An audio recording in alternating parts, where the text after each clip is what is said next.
Hi, this is Lara at Elliott Wave Stock Market with a free DJIA Elliott Wave analysis for you up to and including Friday the 29th of October for the end of the week.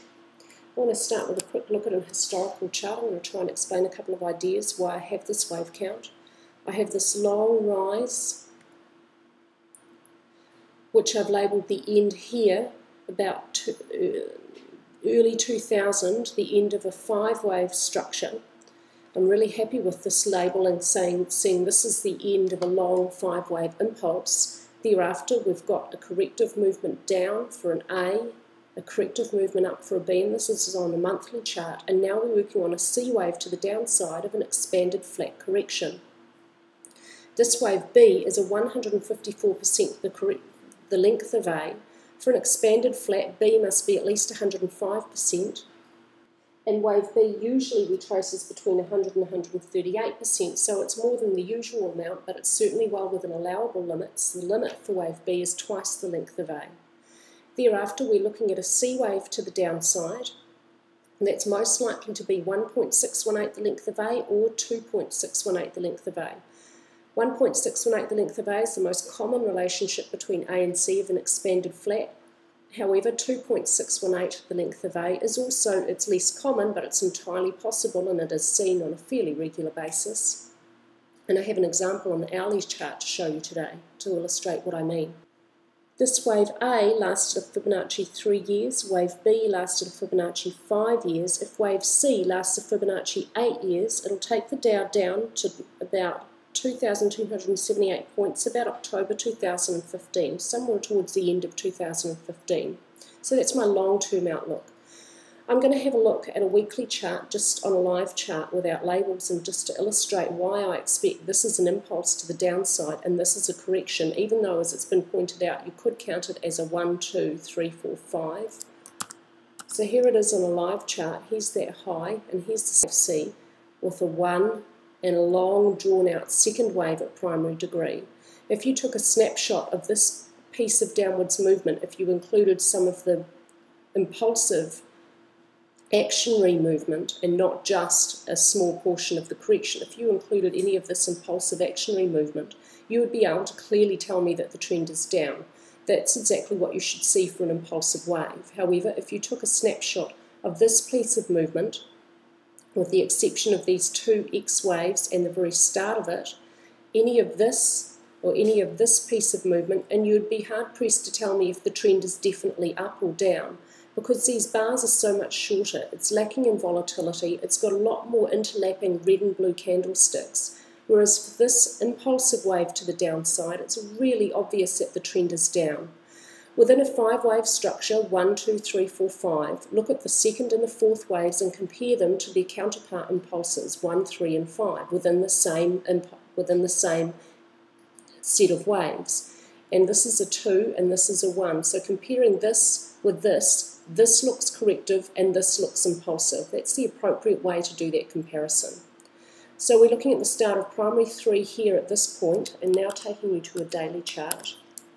And here's the start of primary wave 3. Here's an impulse to the downside. Again, this wave behaviour is very clearly impulsive. This is the day of the fat finger. It's really obvious that the trend is down. It cannot be otherwise. We have some really deep corrections, but the volatility is hugely increased when we're in this impulsive wave, whereas contrast that with this long, drawn-out C wave to the upside. As it gets towards the end, it really is lacking momentum. We're getting a lot more interlacing, a lot shorter candlesticks. There's a lot less volatility compared with the waves, the candlesticks in this piece of movement. I expect we have a high in place for the Dow. If it does want to move up any further, it's got a very, very tiny little room to move in. I expect it's probably not going to do that. The most likely next scenario for the Dow is a very strong third wave to the downside. There's no Fibonacci ratio now between wave C and A pink within this zigzag. We have a nice overshoot of this upper trend line. This big wide blue parallel channel is drawn around this correction to the upside. Really common to see C waves do that. And now this little pink parallel channel is drawn using Elliott's technique just around C pink to the upside of this ABC zigzag. A trend line first drawn from 2 to 4 and a parallel copy placed in the high of 1. We now have one candlestick to the downside but it's still touching, its head is just slightly in this little parallel trend channel. This is our first indicator that we probably do have a trend change. With one more candlestick outside and not touching this lower pink trend line, I'll have a lot more confidence in calling a trend change. So it's highly likely that we have a high in place.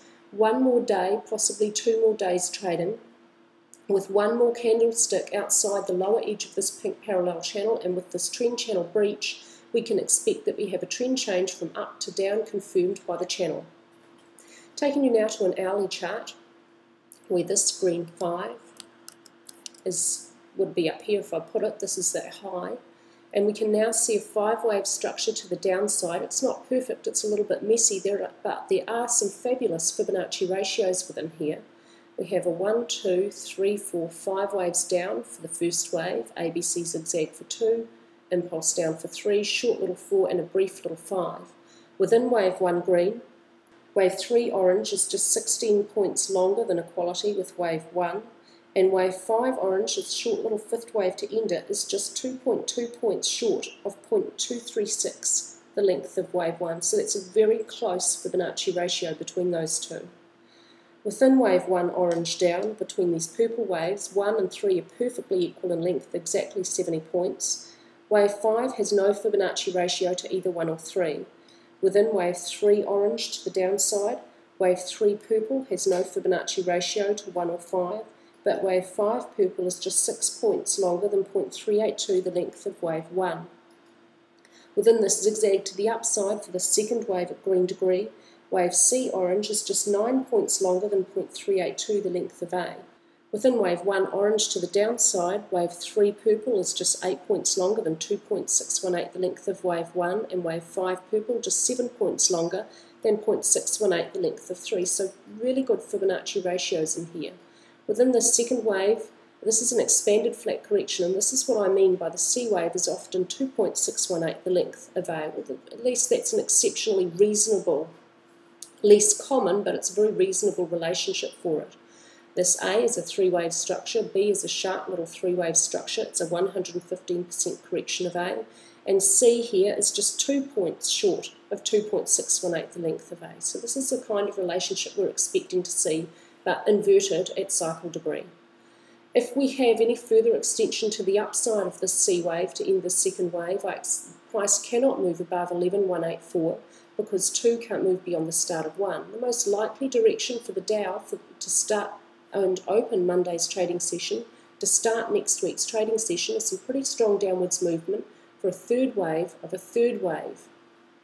of this first wave at pink degree to the downside.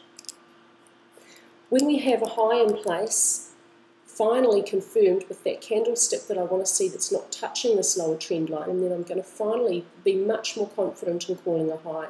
At that stage, I'll work out downwards targets for wave 3 blue for you. It's a little premature to do so now. So that's all from me with your Dow analysis. I hope that helps you in your trading. If you would like to have daily analysis of the S&P 500, you'll find it on my Elliott Wave stock market site. I hope everyone else had a fabulous weekend as well.